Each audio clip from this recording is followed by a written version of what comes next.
ಆಕಾಶವಾಣಿ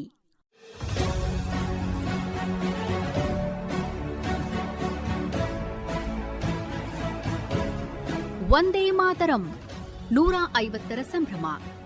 ಆಕಾಶವಾಣಿಗೆ 90ರ ಸಂಭ್ರಮ.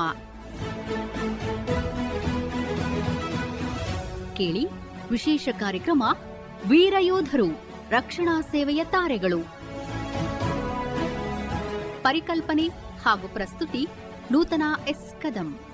ನಿರ್ಮಾಣ ನಂದನ್ ಕುಮಾರ್ ಎಲ್ಒ. ಕಾರ್ಯಕ್ರಮದಲ್ಲಿ ಭಾಗವಹಿಸುತ್ತಿದ್ದಾರೆ ನಿವೃತ್ತ junior warrant officer Suryanarayana PR ಅವರು. ಶ್ರೋತೃಗಳೇ ನಮಸ್ಕಾರ. ಇವತ್ತಿನ ವೀರಯೋಧರು ರಕ್ಷಣಾ ಸೇವೆಯ ತಾರೆಗಳು ಕಾರ್ಯಕ್ರಮಕ್ಕೆ ನಿಮಗೆಲ್ಲ ಪ್ರೀತಿಯ ಸ್ವಾಗತ. ನಮ್ಮ ಇವತ್ತಿನ ಕಾರ್ಯಕ್ರಮದ ಅತಿಥಿ ಭಾರತೀಯ ವಾಯುಸೇನೆಯಲ್ಲಿ junior warrant officer Suryanarayana P R. ಇವರು ಸುಮಾರು 2 ದಶಕಗಳಿಗೂ ಅಧಿಕ ಸೇವೆಯನ್ನ ಸಲ್ಲಿಸಿ ಈಗ ನಿವೃತ್ತರಾಗಿ ಬೆಂಗಳೂರಲ್ಲಿ ನೆಲೆಸಿದ್ದಾರೆ. ಇವರೊಂದಿಗೆ ಮಾತನಾಡ್ತಾ ಇವರ ಅಪಾರವಾದ ಅನುಭವ ಇದೆ. ಇವರು IPKFನಲ್ಲಿ ಶ್ರೀಲಂಕಾದ ಏನೋ ಕಾರ್ಯಚಟುವಟಿಕೆ ನಡೀತು ಆ ಹೊತ್ತಿನಲ್ಲಿ, ನಂತರ ಅಸ್ಸಾಂ ಗಡಿಯಲ್ಲಿ, ನಾಗಾಲ್ಯಾಂಡ್ನ ಗಡಿಯಲ್ಲಿ, ಹೀಗೆ ಅನೇಕ ಭಾಗಗಳಲ್ಲಿ, ಜೊತೆಗೆ ಕಾರ್ಗಿಲ್ ವಾರ್ ಹೊತ್ತಿಗೂ ಸನ್ನದ್ಧರಾಗಿ ಇರುವಂತಹ ಒಂದು ಪಡೆಯಲ್ಲಿ ಇದ್ರು. ಹೀಗಾಗಿ ಇವರ ಅಪಾರವಾದ ಅನುಭವ ಇದೆ. ಇವರೊಂದಿಗೆ ಮಾತನಾಡ್ತಾ ಆ ಅನುಭವಗಳನ್ನ ನಾವೀಗ ಕೇಳೋಣ. ಸೂರ್ಯನಾರಾಯಣ ಪಿಆರ್ ಅವರೇ, ಕಾರ್ಯಕ್ರಮಕ್ಕೆ ತಮಗೆ ಆತ್ಮೀಯವಾದ ಸ್ವಾಗತ. ಜೈ ಹಿಂದ್. ಜೈ ಹಿಂದ್ ಮೇಡಮ್. ಮೂಲತಃ ನೀವು ಮೈಸೂರಿನವರು, ಅಲ್ಲಿಂದ ಬೆಂಗಳೂರಿಗೆ ಯಲಹಂಕದಲ್ಲಿರುವಂತಹ ವಾಯುನೆಲೆಯಲ್ಲೇ ನಿಮ್ಮ ಶಿಕ್ಷಣ ಆಯಿತು, ನಂತರ ನಿಮ್ಮ ಕಾರ್ಯ ಆಯಿತು, ಇಲ್ಲೇ ನಡೀತು. ಮೈಸೂರಿನಿಂದ ಬೆಂಗಳೂರಿಗೆ ಬಂದಿದ್ದು, ಅದು ವಾಯುಸೇನೆಗೆ ಸೇರಬೇಕು ಅನ್ನುವಂಥದ್ದು ಹೇಗೆ ನಿಮ್ಮಲ್ಲಿ ಒಂದು ಹುಟ್ಕೊಳ್ತು, ಅಥವಾ ಅದನ್ನ ನೀರೆರೆದು ಬೆಳೆಸಿದವರು ಯಾರು? ನಾನು ಸುಮಾರು 10 ವರ್ಷದವನಿರ್ಬೋದು. 1971ರಲ್ಲಿ ಬಾಂಗ್ಲಾದೇಶ ವಾರ ಆಗಿದ್ದಾಗ ಬಹುಶಃ ಒಂಥರದಲ್ಲಿ ನಿಮ್ಮ ಆಕಾಶವಾಣಿನೇ ಅದಕ್ಕೊಂಥರ ಸ್ಫೂರ್ತಿ ಅಂತ ಹೇಳ್ಬೋದು ನಾನು. ಆವಾಗ ಬೇರೆ ಏನು ಮೋಡ್ ಆಫ್ ಕಮ್ಯುನಿಕೇಶನ್ ಇರ್ಲಿಲ್ವಲ್ಲ, ಆಕಾಶವಾಣಿ ಬಿಟ್ರೆ. ನಮಗೆ ಪ್ರಪಂಚದ ಏನು ಆಗೋಗಳು ಬೇಕಿದ್ರೂ ನಾವು ನಿಮ್ಮನ್ನೇ ಅವಲಂಬಿಸಬೇಕಾಗಿತ್ತು. ನಾವು ನಂಜನಗೂಡ ಹತ್ರ ಒಂದು ಹಳ್ಳಿ, ನಮ್ದು ಹೆಡತಲೆ ಅಂತ ಹೇಳಿ, ಆ ಹಳ್ಳಿನಲ್ಲಿ ಗ್ರಾಮ ಪಂಚಾಯತಿ ಮುಂದೆ ರೇಡಿಯೋಗಳನ್ನ ಹಾಕ್ತಾ ಇದ್ರು. ಅವಾಗ ಅಕ್ಕಪಕ್ಕದ ಮನೆಗಳಲ್ಲೂ ಇರ್ತಾ ಇತ್ತು ರೇಡಿಯೋಗಳು. ಆವಾಗ ಈ 71ರ ಬಾಂಗ್ಲಾ ವಾರ ಆದಾಗ ಬಹಳಷ್ಟು ನ್ಯೂಸ್ ಬುಲೆಟಿನ್ಗಳನ್ನ ಬಿಡ್ತಾ ಇದ್ರು. ಕೆಲವೊಂದು ಇಂಪಾರ್ಟೆಂಟ್ ಬುಲೆಟಿನ್ಸ್ ಬರೋದು, ನ್ಯೂಸ್ಗಳಲ್ಲೂ ಬರೋದು. ಅದನ್ನೆಲ್ಲ ಕೇಳಿದಾಗ ನನಗೆ ಆವಾಗ ಈ ನ್ಯಾಟ್ ವಿಮಾನ ಅಂತ ಇತ್ತು, ಅದು 71ರಲ್ಲಿ ಅದೇ ವಾರ್ ಹೀರೋ, ಅದು ಏರ್ಫೋರ್ಸ್ ನಲ್ಲಿ. ಅದನ್ನ ಕೇಳಕ್ ಒಂಥರ ಖುಷಿ ಆಗೋದು. ನಾವಾಗ್ಲಿ ನಮ್ಮ ಅಣ್ಣ ತಮ್ಮಂದು ತಂದೆ ಎಲ್ಲ ಕೂತ್ಕೊಂಡು ಕೇಳ್ತಾ ಇದ್ವಿ. ಆವಾಗ ನ್ಯೂಸ್ ಕೇಳೋದೇ ಒಂದು ಸಂಭ್ರಮ ಇತ್ತು ನನಗೆ. ಆವಾಗ ಮನಸ್ಸಿನಲ್ಲಿ ಮೊಳಕೆ ಹೊಡಿತಾ ಇತ್ತು, ಏನಿದು ನ್ಯಾಟ್ ವಿಮಾನ ಅನ್ನೋದು, ಏರ್ಫೋರ್ಸ್ಗೆ ಸೇರ್ಬೇಕು ಅನ್ನೋ ಒಂದು ಆಸೆನೇ ಆ ಟೈಮಲ್ಲಿ ನನಗೆ ಮೊಳಕೆ ಹೊಡಿತು. ಹೀಗೆ ಪೇಪರ್ಗಳಲ್ಲಿ ನೋಡ್ತಾ ಇರ್ತಿದ್ವಲ್ಲ ಅವಾಗ ಎಂಪ್ಲಾಯ್ಮೆಂಟ್ ನ್ಯೂಸ್ ಅಂತ ಇವಾಗಲೂ ಬಹುಶಃ ಇದೆ ಅದು. ಅದರಲ್ಲಿ ಪ್ರತಿ ತಿಂಗಳಲ್ಲಿ ಬರ್ತಾ ಇತ್ತು, ಅದರಲ್ಲಿ ಏರ್ಫೋರ್ಸ್ಗೆ ಜಾಯ್ನ್ ಆಗ್ರಿ ಅನ್ಬಿಟ್ಟು ಅಂತ. ಸರಿ, ನಾನು SLC ಪಾಸ್ ಆದ ತಕ್ಷಣ ಮಿನಿಮಮ್ ರಿಕ್ವೈರ್ಮೆಂಟ್ SLC ಇತ್ತಲ್ಲ, ಫಸ್ಟ್ ಕ್ಲಾಸ್ ಬರಬೇಕು ಒಂದೊಂದು ತೀರ್ಮಾನ ಇತ್ತು. ಸೊ ಫಸ್ಟ್ ಕ್ಲಾಸ್ ಬಂದೇ ಬಿಡೋಣ, ನೋಡೋಣ ಅಂತ ಹೇಳಿ ಫಸ್ಟ್ ಕ್ಲಾಸ್ ಬಂದು ಆಮೇಲೆ PUC ಕಂಪ್ಲೀಟ್ ಮಾಡಿದೆ ನಂಜನಗೂಡಿನಲ್ಲಿ. PUC ಕಂಪ್ಲೀಟ್ ಮಾಡಿದ್ಮೇಲೆ ಮಂಡ್ಯದಲ್ಲಿ ನಾನು ನಮ್ಮ ಅಣ್ಣವ್ರ ಮನೆಯಲ್ಲಿ BSc ಸೇರ್ಕೊಂಡೆ. ಅಲ್ಲಿ BSc ಮಾಡ್ತಾ ಇರ್ಬೇಕಾದ್ರೆ 79ರಲ್ಲಿ, ಅದು ಬಹುಶಃ ಈ ಚೌಧರಿ ಚರಣ್ ಸಿಂಗ್ ಅಂತ ಹೇಳಿ ಪ್ರೈಮ್ ಮಿನಿಸ್ಟರ್ ಇದ್ರು, 79-80ರ ದಶಕದಲ್ಲಿ ಇದ್ರು. ಅವರೊಂದ್ಸಲ ಮಂಡ್ಯಕ್ಕೆ ಬಂದಿದ್ರು. ಅದು ನಮ್ಮ ಗೌರ್ಮೆಂಟ್ ಕಾಲೇಜು ಆವರಣದಲ್ಲೇ ಅದೊಂದು ಹೆಲಿಪ್ಯಾಡ್ ಮಾಡಿ ಚಿಕ್ಕದಾಗಿ ಅದು ಇಳಿಸೋದಕ್ಕೆಲ್ಲ ವ್ಯವಸ್ಥೆ ಮಾಡಿದ್ರು. ಆವಾಗ ದೊಡ್ಡೊಂದು ಹೆಲಿಕಾಪ್ಟರ್ ಬಂದು ಇಳೀತು, ಅದರಿಂದ ಅವ್ರು ಇಳಿತಾರೆ, ಈ ಥರ ಸುಮಾರು ಜನ ಟೆಕ್ನಿಷಿಯನ್ಸ್ ಎಲ್ಲ ಇಳಿತಾರೆ. ಏನೋ ಒಂಥರ ಅದೊಂದು ನೋಡೋಕೆ ಖುಷಿ ಇರೋದು ನನಗೆ. ನಾನು ಅಂದ್ಕೊಂಡೆ, ನಾನು ಆವಾಗ ಸೇರಬೇಕು ಅಂದ್ಕೊಂಡೆ, ಯಾಕೆ ನಿಂತೋಯ್ತಲ್ಲ, ಇವಾಗಲಾದ್ರು ಸೇರ್ಬೋದಲ್ಲ ಅಂದ್ಬಿಟ್ಟು ಅಂತ ಮತ್ತೆ ನಾನು ಎಲ್ಲ ಹುಡುಕಿ BSc ಓದ್ತಿರುವಾಗ ಅಪ್ಲೈ ಮಾಡಿದೆ ನಾನು. 79 ಸಮಯ ಆಗಸ್ಟ್ ಸೆಪ್ಟೆಂಬರ್ ಅಲ್ಲಿಂದ ಕಾಣುತ್ತೆ. ಆಮೇಲೆ ನನಗೆ ಕರೆ ಬಂತು, ಬೆಂಗಳೂರಲ್ಲಿದೆ ಕಬ್ಬನ್ ರೋಡಲ್ಲಿ ಏರ್ಫೋರ್ಸ್ ಸೆಲೆಕ್ಷನ್ ಸೆಂಟರ್ ಅಂತ ಈಗಲೂ ಇದೆ, ನಮ್ದು ಎಲ್ಲ ಕಳಿಸ್ಕೊಟ್ವಿ. ಬಂತು, ನನ್ನ ಕರೆದ್ರು, ಎಕ್ಸಾಮಿನೇಷನ್ ಆಯಿತು, ರಿಟರ್ನ್ ಎಕ್ಸಾಮಿನೇಷನ್ನು. ಮಾರೇ ದಿನ ಬರೋಕ್ಕೆ ಹೇಳಿದ್ರು, ಆಗಿದೆಯಪ್ಪ ಸೆಲೆಕ್ಷನ್ ಆಗಿದೆ. ಅಲ್ಲಿ 2 ಸ್ಟ್ರೀಮ್ ಇರುತ್ತೆ depending upon the marks scored, electronic stream ಮತ್ತು ಮೆಕ್ಯಾನಿಕಲ್ ಸ್ಟ್ರೀಮ್ ಅಂತ ಹೇಳಿ. ಸೊ ನನಗೆ ಎಲೆಕ್ಟ್ರಾನಿಕ್ ಸ್ಟ್ರೀಮ್ ಬಂತು. ನನಗೆ ಎಲೆಕ್ಟ್ರಾನಿಕ್ ಸ್ಟ್ರೀಮ್ ಅಂತ ಅವಾಗ ಏನು ಐಡಿಯಾ ಇರಲಿಲ್ಲ ಏನು ಅಂದ್ಬಿಟ್ಟು ಅಂತ. ಅವ್ರನ್ನ ಕೇಳಿದೆ, ಸ್ಕ್ವಾಡ್ರನ್ ಲೀಡರ್ ಸಂತಾನ ಕೃಷ್ಣ ಅಂತ ಹೇಳಿ ರಿಕ್ರೂಟ್ಮೆಂಟ್ ಆಫೀಸರ್. ಏನಿಲ್ಲಪ್ಪ, ನೀ ಬೆಂಗಳೂರಲ್ಲೇ ಇರ್ತೀಯ, 3 ವರ್ಷ ಹೋಗು ಅಂತಂದ್ರು ಅಷ್ಟೇ ಅವರು. ಸರಿ, ಮನೆಗೆ ಕಳಿಸ್ಬಿಟ್ರು. ನಾನು ಹೊರಟೋದೆ. ಹೋಗಿ ಮನೇಲಿ ಆವಾಗ ಎಲ್ರಿಗೂ ಹೇಳಿದೆ ನಾನು, ನಮ್ಮ ತಂದೆನೂ ಕೂಡ ನನಗೆ ಪ್ರೋತ್ಸಾಹ ಮಾಡಿದ್ರು. ಆಯ್ತು ಹೋಗಪ್ಪ, 5 ಜನ ಮಕ್ಕಳಲ್ಲಿ ಒಬ್ಬ ಮಿಲ್ಟಲ್ ಇರಲಿ ಏನಿವಾಗ, ಸರಿ ಹೋಗು ಹೊರಟು. ನಾನು ಮತ್ತೆ ಕಾಲ್ ಬಂದೆ ಬೆಂಗಳೂರಲ್ಲಿ. ಮೆಡಿಕಲ್ ಟೆಸ್ಟ್ ಎಲ್ಲ ಆದಮೇಲೆ ಬೆಂಗಳೂರಲ್ಲಿ ಸೇರ್ಕೊಂಡ್ವಿ. ಟ್ರೈನಿಂಗ್ ಸೆಂಟರ್ ನಡೀತು. ಒಂದು 2-2.5 ವರ್ಷ ಟ್ರೈನಿಂಗ್ ನಡೆಯುತ್ತೆ. ಅದ್ರಲ್ಲಿ ಒಂದು 6 ತಿಂಗಳು ಜನರಲ್ ಟ್ರೈನಿಂಗೇ ಇರುತ್ತೆ. ಒಂದು 3 ತಿಂಗಳಂತೂ ಫಸ್ಟ್ ಬರೀ ಫಿಸಿಕಲ್ ಟ್ರೈನಿಂಗೇ ಇರುತ್ತೆ, ಬೆಳಗಿನ ಸಂಜೆವರೆಗೂ ತಯಾರು ಮಾಡೋದಕ್ಕೆ ನಮ್ಮನ್ನು ಫಿಸಿಕಲಿ ಫಿಟ್ ಆಗಿ. ಆನಂತರ 3 ತಿಂಗಳಿಗೂ ಒಂದು ಪರೀಕ್ಷೆ ಮಾಡ್ತಾರೆ ಅವರು. ಪರೀಕ್ಷೆ ಪಾಸ್ ಆದಂಗೆ ಅವ್ರು ಮುಂದೆ ಕಳಿಸ್ತಾ ಇರ್ತಾರೆ. ಆಶ್ಚರ್ಯ ಆಗೋದು ಮೇಡಮ್, ಏರ್ಫೋರ್ಸ್ ಅಲ್ಲಿ ಆ ಪಾಸಿಂಗ್ ಪರ್ಸೆಂಟೇಜ್ ಕೂಡ ಬಹಳ ಕಷ್ಟ. ಅಲ್ಲಿ ಒಂದ್ಸಲ ಫೇಲ್ ಆದ್ರೆ 3 ತಿಂಗಳಲ್ಲಿ ಒಂದ್ಸಲ ಬ್ಯಾಕ್ ಫೇಸ್ ಅಂತ ಮತ್ತೆ ಹಿಂದೆ ಕಳಿಸ್ತಾರೆ, ಇನ್ನೊಂದ್ಸಲ ಓದು ಅಂತಾರೆ, ಇನ್ನೊಂದ್ಸಲನೂ ಫೇಲ್ ಆದ್ರೆ ಮನೆಗೇನೆ ಸೀದಾ ಕೇಳ್ತಾರೆ. ಕೆಲವು ನಾಟ್ ಟೆಕ್ನಿಕಲ್ ಟ್ರೇಡ್ಸ್ ಅಂತ ಇರುತ್ತೆ. ನೀ ಕ್ಲರ್ಕ್ ಆಗಿ ಇಷ್ಟಪಡ್ತೀಯಾ? ಹೌದು ಅಂದ್ರೆ ಕ್ಲರಿಕಲ್ ಟ್ರೈನಿಂಗ್ ಸೆಂಟರ್ ಬೆಳಗಾಮಲ್ಲಿ, ಅಲ್ಲಿ ಕಳಿಸ್ತಾರೆ, ಒಂದು ಅವಕಾಶ ಕೊಡ್ತಾರೆ. ಇದೆ ಅದು. ಸರಿ, ನಾವು ಸಕ್ಸಸ್ಫುಲ್ ಆಗಿ ಎಲ್ಲ ಟ್ರೈನಿಂಗ್ ಮುಗಿಸಿದ್ಮೇಲೆ ನನಗೆ ಹೆಲಿಕಾಪ್ಟರ್ ಕೊಡ್ತಾರೋ ಇಲ್ಲೋ ಒಂದು ಮನಸ್ಸಲ್ಲಿ ಒಂದು ಡೌಟ್ ಇತ್ತು. ನಾನು ಕೇಳ್ಕೊಂಡು ಇರ್ಲಿಲ್ಲ ಹೆಂಗೆ ಅನ್ಬಿಟ್ಟು ಅಂತ. ಬಟ್ ನನಗೆ ಆಶ್ಚರ್ಯವೇನೋ ಅನ್ನಂಗೆ ನನಗೆ ಟ್ರಾನ್ಸ್ಫರ್ ಆಗಿ ಬಂದಾಗ ಆ 105 helicopter unit air force station Chabua near Dibrugarh ಅಂತ ಒಂದು ಬಂತು. ನನಗೆ ಬಹಳ ಖುಷಿ ಆಗ್ಬಿಡ್ತು. ಇದು ಯಾವ ಹೆಲಿಕಾಪ್ಟರ್ ಇದನ್ನ ನೋಡಿದ್ನಲ್ಲ ಅದೇನಾ ಅನ್ಬಿಟ್ಟು ಅಂತ ನನಗೆ ಹೆಂಗಿರೋ ಆಸೆ ಇತ್ತು. ಒಂದು ಅಲ್ಲಿಗೆ ಹೋಗಿ ರಿಪೋರ್ಟ್ ಮಾಡ್ಕೊಂಡೆ ನಾನು. ಆವಾಗೆಲ್ಲ ಎಲ್ಲ ರಷ್ಯನ್ನೇ ನಮ್ಮ ಹತ್ರ. ಆವಾಗ Mi-4 ಅಂತ ಒಂದು ಹೆಲಿಕಾಪ್ಟರ್ ಇತ್ತು, Mi-4 ಮಿಕೋಯಾನ್ EH-4 ಅಂತ ಹೇಳಿ. ಅದು ದೊಡ್ಡವಾದ ಸೀರೀಸ್. ಅದು ಪೆಟ್ರೋಲ್ ವರ್ಷನ್. ಅದು ಎಷ್ಟು ಕಾಸ್ಟ್ಲಿ, ಬಹಳ ಕಾಸ್ಟ್ಲಿ ಅದು. ಅಲ್ಲಿ ಸ್ವಲ್ಪ ದಿನ ಕೆಲಸ ಮಾಡಿದೆ ನಾನು. ಆಮೇಲೆ 1.25 ವರ್ಷ ಕೆಲಸ ಮಾಡಿದ್ಮೇಲೆ ಪಕ್ಕದಲ್ಲಿ ಇನ್ನೊಂದು, ಅದೇ ಸಿಲ್ಚರ್ ಅಂತ ಹೇಳಿದ್ರೆ ನಾನು, ಕುಂಬಿಗ್ರಾಮ್ ಅಂತ ಹೇಳಿ, ಅಲ್ಲಿ ಒಂದು ಹೊಸ ಹೆಲಿಕಾಪ್ಟರೇ ಬಂತು, Mi ಸೀರೀಸ್ 8 ಅಂತ ಹೇಳಿ, Mi-8 ಅಂತ. ಅದಕ್ಕೆ ನಮ್ಮನ್ನ ಪೋಸ್ಟ್ ಮಾಡಿದ್ರು. ಎಲ್ಲ ಹುಡುಗರಿದ್ದಾರೆ, ಹೊಸ ಯೂನಿಟ್ ಎಲ್ಲ ಮಾಡ್ಬೇಕಂತ ಹೇಳಿ ಅಲ್ಲಿಗೆ ಟ್ರಾನ್ಸ್ಫರ್ ಆಗಿ ಹೋದೆ ನಾನು. ಅಲ್ಲಿ ಹೊಸದು ಬಂದಿತ್ತು. ಅದಕ್ಕೋಸ್ಕರ ವಿಶೇಷವಾಗಿ ಟ್ರೈನಿಂಗು ಕೊಡ್ತಾರೆ ನಮಗೆ. ನಾಟ್ ಓನ್ಲಿ ಈ 3 ವರ್ಷ ಏನ್ ಟ್ರೈನಿಂಗ್ ಮಾಡಿರ್ತೀವಿ, ಇದು ಜನರಲ್. ಇದು ಅಂದ್ರೆ ನೀವು ಬೆಂಗಳೂರಲ್ಲಿ ನಿಮ್ಗೆ ತರಬೇತಿ ಆಯ್ತು, ಅದು ಬೇಸಿಕ್ ಟ್ರೈನಿಂಗ್. ಜಾಲಹಳ್ಳಿ ಈಸ್ಟ್ ಅಲ್ಲಿ ಅದು basic training, technical training. Electrical department ಬಗ್ಗೆ ನಾನು 6 ತಿಂಗಳಾದ್ಮೇಲೆ ನಮಗೆ ಯಾವ ಡಿಪಾರ್ಟ್ಮೆಂಟ್ ಹೋಗ್ಬೇಕು ಅನ್ನೋದು ತೀರ್ಮಾನ ಆಗುತ್ತೆ. ಅಲ್ಲಿ ಸ್ಪೆಷಲೈಸೇಷನ್ ಯಾವ್ದಕ್ಕೆ ಏನ್ಬಿಟ್ಟು ಅಂತ. ಅದರಲ್ಲಿ ಕೆಲವರಿಗೆ ರಡಾರ್ ಸಿಗುತ್ತೆ, ಕೆಲವರಿಗೆ ಕಮ್ಯುನಿಕೇಶನ್ ಸಿಗುತ್ತೆ, ಕೆಲವರಿಗೆ ಇನ್ಸ್ಟ್ರುಮೇಷನ್ ಸಿಗುತ್ತೆ, ಕೆಲವರಿಗೆ ಎಲೆಕ್ಟ್ರಿಕಲ್ ಸಿಗುತ್ತೆ. ಅಂದ್ರೆ ನಿಮ್ಮ ಆಸಕ್ತಿ ಏನು, ನಮ್ಮ ಮಾಡಬಲ್ರಿ ಅಂತ. ಪ್ಲಸ್ ನಾವು ಏನು ಒಂದು ಮಾರ್ಕ್ಸ್ ಬೇರೆ ಸ್ಕೋರ್ ಮಾಡಿರ್ತೀವಲ್ಲ ಮೇಡಮ್ ಅದರಲ್ಲಿ. ಸೊ ಅದರಲ್ಲಿ ನಾನು ಹೋದ್ಮೇಲೆ ಅಲ್ಲಿ ಅದಕ್ಕೆ ಸಪರೇಟ್ ಮತ್ತೆ ಹೆಲಿಕಾಪ್ಟರ್ಗೆ ಮತ್ತೆ ಟ್ರೈನಿಂಗ್ ಇದೆ. ಆ ಪರ್ಟಿಕ್ಯುಲರ್ ವಿಮಾನದಲ್ಲಿ ಏನ್ ಕೆಲಸ ಮಾಡಬೇಕು, ಹೆಂಗೆ, ಒಂದು 6 ತಿಂಗಳು ಟ್ರೈನಿಂಗ್ ಆಗುತ್ತದು. ಅದನ್ನೆಲ್ಲ ಮುಗಿಸ್ಕೊಂಡು ಅಲ್ಲಿ ಕೆಲಸ ಮಾಡ್ತಕ್ಕೆ ಶುರು ಮಾಡಿದೆ ನಾವು. ಟೆಕ್ನಿಕಲ್ ಆಗಿ ನಮ್ಮ ಕೆಲಸ ಏನಂತಂದ್ರೆ, ನಾವು ಎಲ್ಲ ಎನಿ ಪಾಯಿಂಟ್ ಆಫ್ ಟೈಮ್, ಈಗ ನಾನು ಎಲೆಕ್ಟ್ರಿಕಲ್ ಅಂತಂದ್ರೆ ಎಲೆಕ್ಟ್ರಿಕಲ್ ಇನ್ಸ್ಟಾಲೇಷನ್ಸ್ ಅದ್ರಲ್ಲಿ ಫಿಟ್ ಆಗಿರೋ ಪ್ರತಿಯೊಂದು 100% ಸರ್ವಿಸಬಲ್ ಇರಬೇಕು. They should be working at any point of time, given point of time. ತಕ್ಷಣ ಹೊರಡಬೇಕು ಅಂದ್ರೂ ಇರಲೇಬೇಕು. ಅದಕ್ಕೆ ನೀವು ಹೇಳ್ತಾ ಇದ್ರಿ ಸಿಲ್ಚಾರ್ನಲ್ಲಿ ಒಂದು ಹೆಲಿಕಾಪ್ಟರ್ ಬಂತು. ಅದು ನಾನು ಚೌಧರಿ ಚರಣ್ ಸಿಂಗ್ ಅವರು ಏನು ಮಂಡ್ಯಕ್ಕೆ ಬಂದಾಗ ನೋಡಿದ್ದ ಹೆಲಿಕಾಪ್ಟರ್ ಹೌದು ಅಂತ. ಅದೇ ಆಗಿತ್ತು. ನನಗೆ ಬಹಳ ಖುಷಿ ಆಯ್ತು. ನಾನು ಸುಮಾರು ಜನಕ್ಕೆ ಹೇಳಿದೆ, ನನ್ನ ಸ್ನೇಹಿತರಿಗೆಲ್ಲ. ಕಣ್ಣಲ್ಲಿ ತುಂಬಿಕೊಂಡ ಹೆಲಿಕಾಪ್ಟರ್ ಒಳಗಡೆ ಕೂತ್ರಿ ನೀವು? ಖಂಡಿತ ಮೇಡಮ್, ಖಂಡಿತ ಕೂತೆ ಅದ್ರಲ್ಲಿ ಕೆಲಸ ಮಾಡಿದೆ. ಬಹಳ ಆಸಕ್ತಿ ವಹಿಸಿ ಬಹಳಷ್ಟು ಜನಗಳ ಮನ್ನಣೆಗೂ ಪಾತ್ರನಾಗಿದ್ದೀನಿ ಆ ಕೆಲಸಗಳಲ್ಲಿ. ಈಗ ಅಸ್ಸಾಂ ಗಡಿ ಒಂದ್ ಕಡೆಗೆ, ಮತ್ತೆ ನಾಗಾಲ್ಯಾಂಡ್ ಗಡಿ, ಇವೆಲ್ಲ ಗಡಿಗಳಲ್ಲಿ ಹೆಚ್ಚಾಗಿ ಈ ತರದ ಒಂದು ಬೇಸ್ಗಳಿದಾವೆ.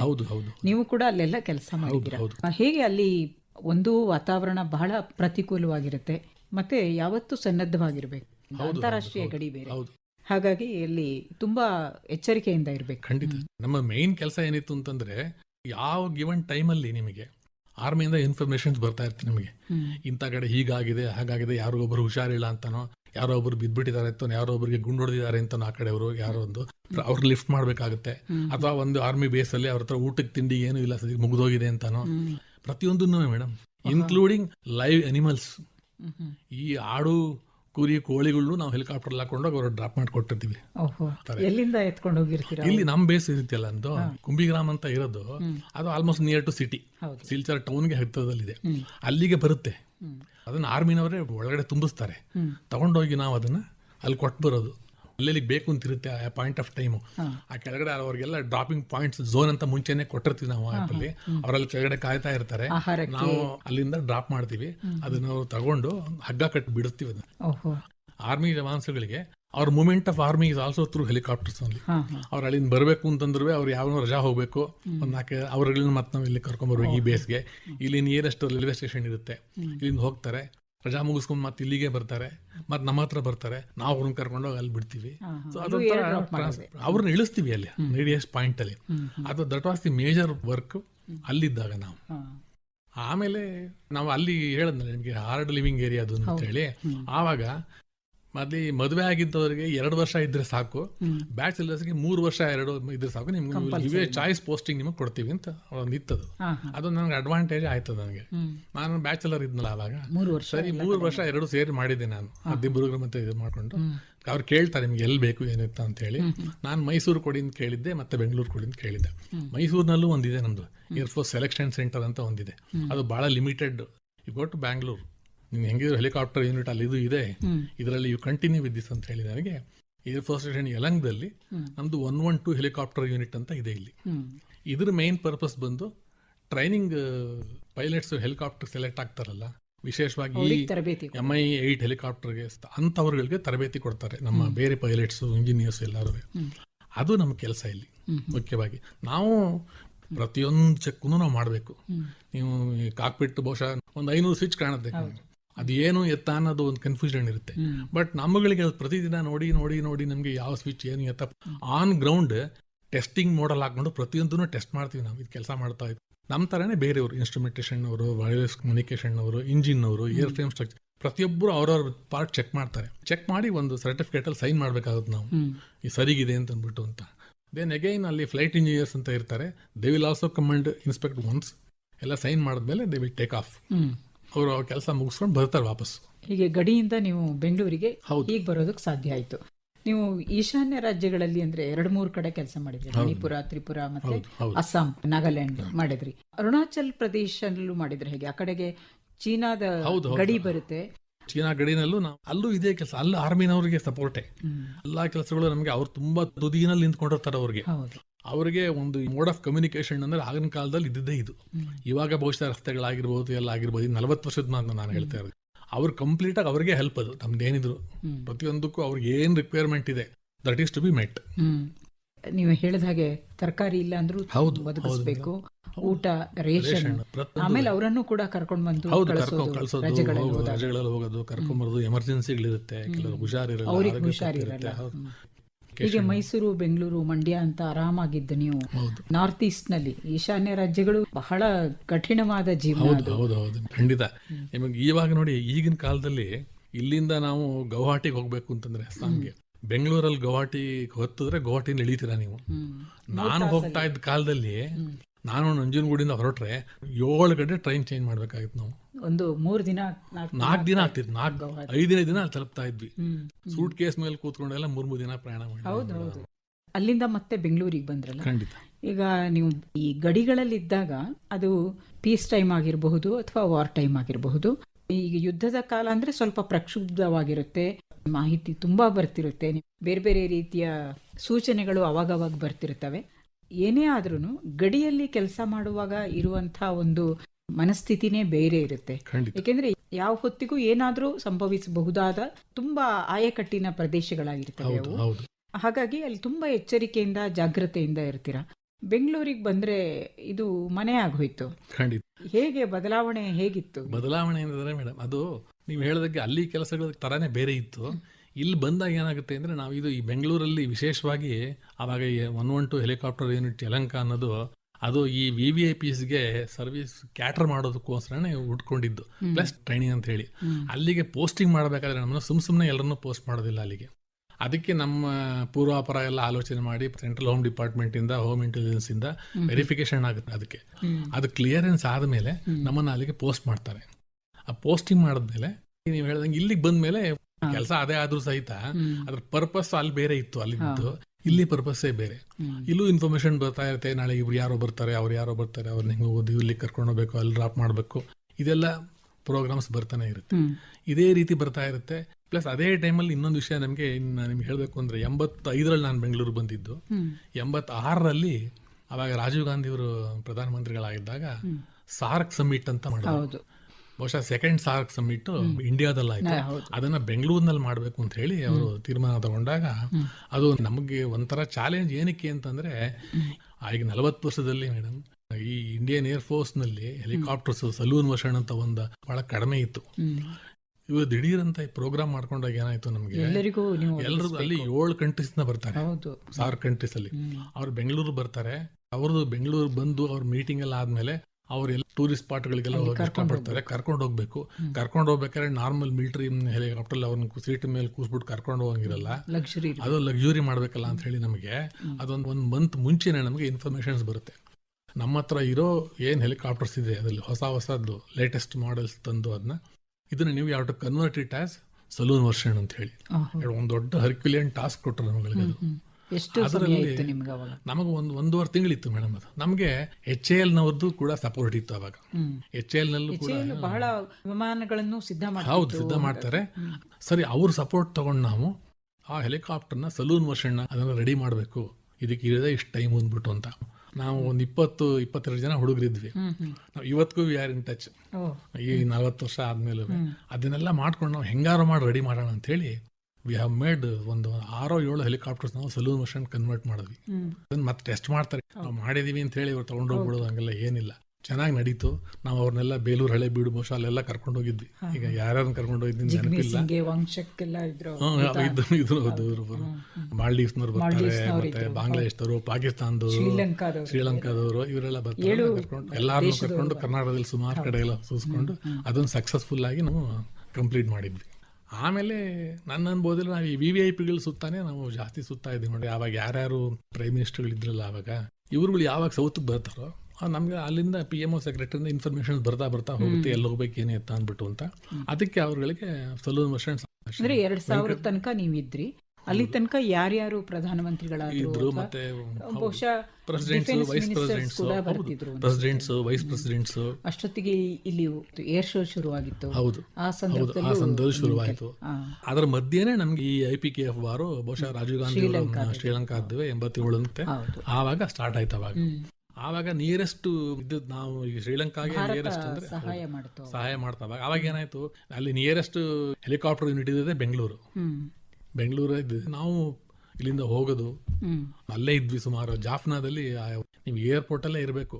ಇಲ್ಲಿ ಹೆಲಿಕಾಪ್ಟರ್ ನಿಂತ್ಕೊಂಡಿರುತ್ತೆ, ಪಕ್ಕದಲ್ಲಿ ಒಂದು ಟೆಂಟ್ ಹಾಕೊಂಡು ನಾವು ಇರ್ತೀವಿ. ಆ ಸಂದರ್ಭದಲ್ಲಿ ಯಾವ್ದು ಫ್ಲೈಯಿಂಗ್ ಆಗ್ತಿರ್ಲಿಲ್ವಾ? ಬೇರೆ ಯಾವ್ದು ಜಾಫ್ನಾದಿಂದ ಇಲ್ಲಿ ಬೇರೆ ಯಾವ್ದು ಕಮರ್ಷಿಯಲ್ ಯಾವ್ದು ಫ್ಲೈಯಿಂಗ್ ಆಗ್ತಿರ್ಲಿಲ್ಲ, ನಮ್ದೇ ಬರ್ತಾ ಇತ್ತು ಅಷ್ಟೇನೆ. ಯುದ್ಧ ಸಂದರ್ಭ ಆಗಿತ್ತು ನಮ್ದೇ. ಡೆಲ್ಲಿಯಿಂದ ವಿಮಾನಗಳು ಬರೋದು, ದೊಡ್ಡ ವಿಮಾನಗಳು, ಟ್ಯಾಂಕರ್ಸ್ ನೆಲ್ಲ ಇಳಿಸ್ಕೊಂಡ್ ಬರ್ತಿತ್ತಲ್ಲ, ಟ್ರೂಪ್ ಇಳಿಸ್ಕೊಂಡು ಬರ್ತಾ ಇತ್ತು. ಆ ಟ್ರೂಪ್ ಒಂದು 500 ಜನ ಬಂದ್ರು ಜಾಫ್ನಾದಲ್ಲಿ ಇಳಿದ್ರು ಅಂದ್ರೆ ಆ ಟ್ರೂಪ್ಗಳನ್ನ ಮತ್ತೆ ಎಲ್ಲೆಲ್ಲಿ ಡೆಪ್ಲಾಯ್ ಮಾಡಬೇಕು ಅಂತ ಅವ್ರ ತೀರ್ಮಾನ ಇರುತ್ತೆ. ಅದು ನಮ್ಮ ಪೈಲಟ್ಸ್ ತಿಳಿಸ್ತಾರೆ ಅವರು. ನಮ್ಮ ಹೆಲಿಕಾಪ್ಟರ್ ನಾವು ಕರ್ಕೊಂಡೋಗಿ ಅಲ್ಲಲ್ಲಿ ಡ್ರಾಪ್ ಮಾಡಿ ಬರ್ತಾ ಇದ್ವಿ. ಅಲ್ಲಿ ಅವರು LTTಗೂ IPKFಗೂ ಜಗಳ ವಾರ್ ಶುರುವಾದಾಗ ನಮ್ಮಲ್ಲಿ ಬಹಳಷ್ಟು ಜನ ಸಾವು ಬೇಕಾಷ್ಟು ಕ್ಯಾಶುಯಾಲಿಟಿನೂ ಜಾಸ್ತಿ ಆಯ್ತು, ವೂಂಡಿಂಗ್ಸ್ ಕೂಡ ಬಹಳ ಜಾಸ್ತಿ ಆಗಿದ್ರಿಂದ ಆವಾಗ 24/7 ಅವ್ರದ್ದು ಸರ್ವಿಸ್ ಬೇಕಿದ್ದು ನಮ್ದು. Any point of time information ಬಂತು ಅಂದ್ರೆ ಹೋಗೋದು, ಪಿಕಪ್ ಮಾಡೋದು. ಆದ್ರೆ ಆ ಪಿಕಪ್ ಮಾಡಿದ ತಕ್ಷಣ ಇಲ್ಲಿ ಬೇರೆ ಒಂದು ವಿಮಾನ ರೆಡಿಗಿರುತ್ತೆ ಜಾಫ್ನಾ ಏರ್ಪೋರ್ಟ್ ಅಲ್ಲಿ. ಅದು ಅಲ್ಲಿ ಅವ್ರನ್ನ ಹಾಕೊಂಡು ಫ್ಲೈ ಮಾಡ್ಕೊಂಡು ಚೆನ್ನೈ ಮಿಲಿಟರಿ ಹಾಸ್ಪಿಟಲ್ಗೆ ಹೋಗಿ ಅಥವಾ ಬೆಂಗಳೂರು ಹಾಸ್ಪಿಟಲ್ಗೆ ಹೋಗಿ ವ್ಯವಸ್ಥೆ ಮಾಡ್ತಿರುತ್ತೆ.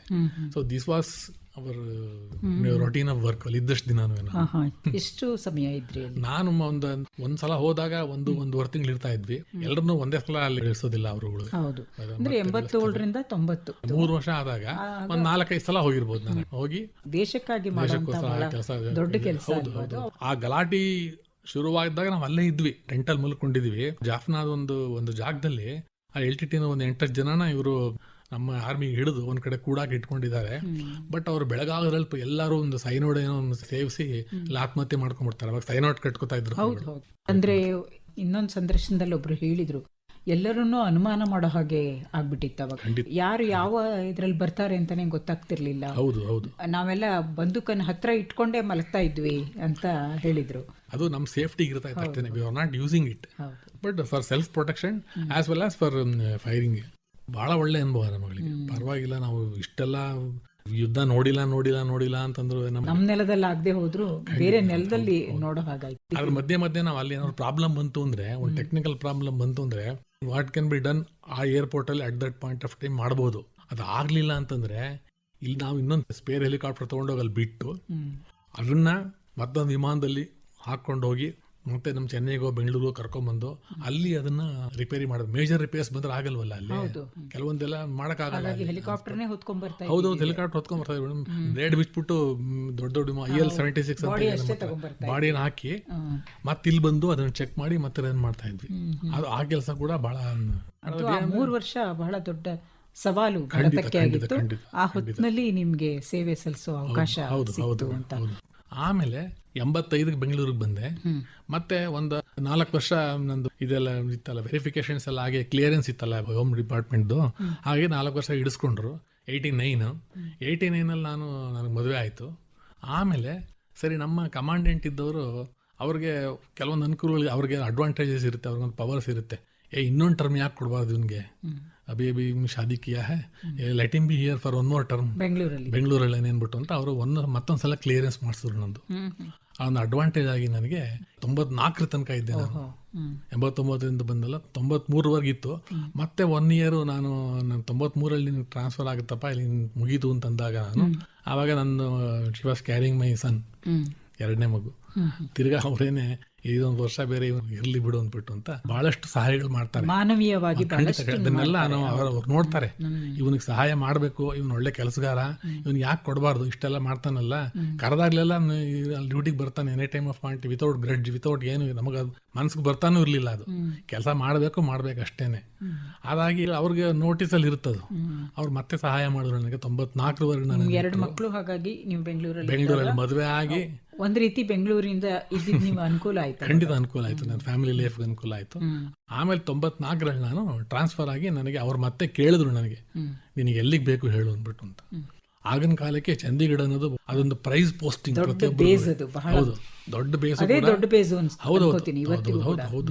ಅದರ್ವೈಸ್ ಸಿಟಿ ವೈಸ್ ಕೂಡ ಅದೊಂದು ಪೋಸ್ಟಿಂಗ್ ಸಿಗಬೇಕು ಅಂದ್ರೆ ನೀವು ಅದೃಷ್ಟ ಮಾಡಿದಾರ ಚಂಡೀಗಢ ಸಾಲಾಗಿಡ್ತಿದ್ರು ಅಂತ ಹೇಳಿ ನಾನು ಕೇಳಿದ್ದೀನಿ. ಮಿಗ್ಗುಗಳನ್ನು ಇಡೋದು ಅಂದ್ರೆ ಪ್ರೆಸ್ಟೀಜಿಯಸ್. ಖಂಡಿತ. ಅದರ ಪಕ್ಕದಲ್ಲೇನೆ ನಮ್ದು ಈ ಹೆಲಿಕಾಪ್ಟರ್ಸ್ಗೆ ಒಂದು ಬೇಸ್ ರಿಪೇರ್ ಡಿಪೋ ಅಂತ ಒಂದಿದೆ, BRD ನಂಬರ್ 3 BRD ಅಂತ. ಅಲ್ಲಿ ಪ್ರತಿಯೊಂದು ಹೆಲಿಕಾಪ್ಟರ್ಸ್ ಆಲ್ ಓವರ್ ಇಂಡಿಯಾ ಯಾವ್ಯಾವ್ದಿದೆ ಎಲ್ಲದು ಕೂಡ ರಿಪೇರಿಂಗ್ ಆಗುತ್ತೆ. ಅಲ್ಲಿ ಮೇಜರ್ ಸರ್ವಿಸಿಂಗ್ ಅಂತ ಮಾಡ್ತೀವಿ ಮೇಡಮ್ ನಾವು. ಅದನ್ನ ಪ್ರತಿಯೊಂದನ್ನು ಅಲ್ಲಿ ನಾವು ಹೋಗಿ ಅದನ್ನ ಕಂಪ್ಲೀಟ್ ಬಿಚ್ಚಿ ಅದನ್ನ ಪಾರ್ಟ್ ಬೈ ಪಾರ್ಟ್ ಸರ್ವಿಸಿಂಗ್ ಮಾಡಿ ಅದನ್ನ. ಬಟ್ ಪ್ರತಿಯೊಂದು ಕೂಡ ರಷ್ಯನ್ ಟೆಕ್ನಾಲಜಿನೂ ಇಟ್ಸ್ ನಾಟ್ ದಟ್, ಇದು ಬಹಳ ಸಿಂಪಲ್ ಡಿಸೈನ್, ಕಾಂಪ್ಲಿಕೇಟೆಡ್ ಆದ್ರೂ ಒಂದ್ಸಲ ಕಲ್ತ್ಕೊಂಡ್ರೆ ಇಟ್ ಇಸ್ ಸೋ ಈಸಿ. ಅದನ್ನ ನಾವು ಪ್ರತಿಯೊಂದನ್ನು ಮಾಡ್ಬೋದು ನಾವು. ಬಟ್ ನಾವುಗಳು ಕೂಡ ಅಲ್ಲಿ ಒಂದೇ ಕೆಲಸ ಅಂತ ನಾವು ಕಾನ್ಸಂಟ್ರೇಟ್ ಮಾಡ್ಕೊಂಡ್ಬಿಡ್ತಾ ಇದ್ವಿ. ಸಪೋಸ್ ಕಾಕ್ಪಿಟ್ ವೈರಿಂಗ್ ನಾನು ಮಾಡ್ಬೇಕು ಅಂತಂದ್ರೆ cockpit wiring Surya will do ಅನ್ನೋ ಒಂದು ಎಕ್ಸ್ಪರ್ಟೈಸ್. ಹಾಗಾಗ್ಬಿಟ್ರೆ ಏನಾಗುತ್ತೆ ಅಂದ್ರೆ ಕೆಲಸ ಫಾಸ್ಟ್ ಆಗ್ತಾ ಹೋಗುತ್ತೆ. ಎಲ್ಲದರಲ್ಲೂ ಹೊರಗೆ ಹೋಗ್ಬೇಕು ಅಂದ್ರೆ ಕಷ್ಟ ಆಗ್ತದೆ. ಆ ಥರ ಪ್ರತಿಯೊಂದು ವಿಂಗ್ಸಲ್ಲಿ ವಿಂಗ್ ವೈರಿಂಗ್ ಆಗಲಿ, ಇಂಜಿನ್ ವೈರಿಂಗ್ ಆಗಲಿ, ಮತ್ತು ಗೇರ್ ಬಾಕ್ಸ್ ಪ್ರತಿಯೊಂದನ್ನು ಬೇರೆ ಅದರ ಮಾಡ್ತಾ ಇದ್ವಿ ನಾವು. ಅಲ್ಲಿ ಸುಮಾರು ಲ್ಯಾಬೊರೇಟರೀಸ್ ಎಲ್ಲ ಇದೆ. ಪ್ರತಿಯೊಂದು ಐಟಮನ್ನು ಬಿಚ್ಚಿ ಲ್ಯಾಬೊರೇಟರಿಗೆ ತೊಗೊಂಬಂದು ಟೆಸ್ಟ್ ಮಾಡಿ, it should behave in specific way ಅಂತ ಇರ್ತದು. ಗ್ರೌಂಡಲ್ಲಿ ಈ ಥರ ಬಿಹೇವ್ ಮಾಡಬೇಕದು, ಏರಲ್ಲಿ 10,000 ಅಡಿಗೆ ಹೋದಾಗ ಈ ಥರ ಬಿಹೇವ್ ಮಾಡಬೇಕು, 20,000 ಅಡಿಗೆ ಹೋದಾಗ ಇದೆಲ್ಲ ಮಾನಿಟರಿಂಗ್ ಸಿಸ್ಟಮ್ ಇದೆ. ಅದೆಲ್ಲ ಟೆಸ್ಟ್ ಮಾಡಿಸ್ಕೊಂಡು ಅದನ್ನ ಮತ್ತೆ ಫಿಟ್ ಮಾಡಿ ಮತ್ತೆ ಅದಕ್ಕೆ ಹೊಸ ಜೀವನ ಕೊಡ್ತೀವಿ ನಾವು. ಜೀವನ ಕೊಟ್ಟು ಅದೊಂದು 3-4 ವರ್ಷ ಅದೇ ಸರ್ವಿಸ್ ಮಾಡಿದೆ ನಾನು. ಸೂರ್ಯನಾರಾಯಣ PR ಅವರೇ, ನಾವು ಇನ್ನೂ ಹೆಚ್ಚು ವಿಷಯವನ್ನ ನಿಮ್ಮೊಂದಿಗೆ ಮಾತನಾಡ್ತಾ ತಿಳಿದುಕೊಳ್ಬೇಕು. ಮುಂದಿನ ವಾರ ಇದೇ ಹೊತ್ತಿಗೆ ಇನ್ನಷ್ಟು ವಿವರಗಳನ್ನ ನಮ್ಮ ಶ್ರೋತೃಗಳೊಂದಿಗೆ ಹಂಚಿಕೊಳ್ಳೋಣ. ಮುಂದಿನ ಕಾರ್ಯಕ್ರಮದಲ್ಲಿ ಬರುವ ಶುಕ್ರವಾರ ಭೇಟಿಯಾಗೋಣ. ಜೈ ಹಿಂದ್ ಸರ್. ಜೈ ಹಿಂದ್ ಮೇಡಮ್.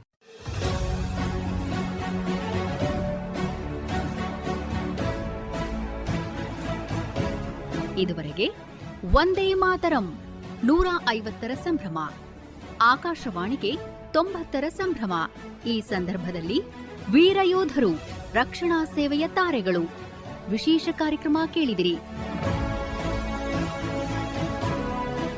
ಕಾರ್ಯಕ್ರಮದಲ್ಲಿ ಭಾಗವಹಿಸಿದ್ದವರು ನಿವೃತ್ತ junior warrant officer Suryanarayana PR ಅವರು. ಪರಿಕಲ್ಪನೆ ಹಾಗೂ ಪ್ರಸ್ತುತಿ ನೂತನ S ಕದಂ. ನಿರ್ಮಾಣ ನಂದನ್ ಕುಮಾರ್ LO. ಸಂಕಲನ ಧನರಾಜ್ SB. ಇದು ಆಕಾಶವಾಣಿ ಬೆಂಗಳೂರು ಕೇಂದ್ರದ ಕೊಡುಗೆ.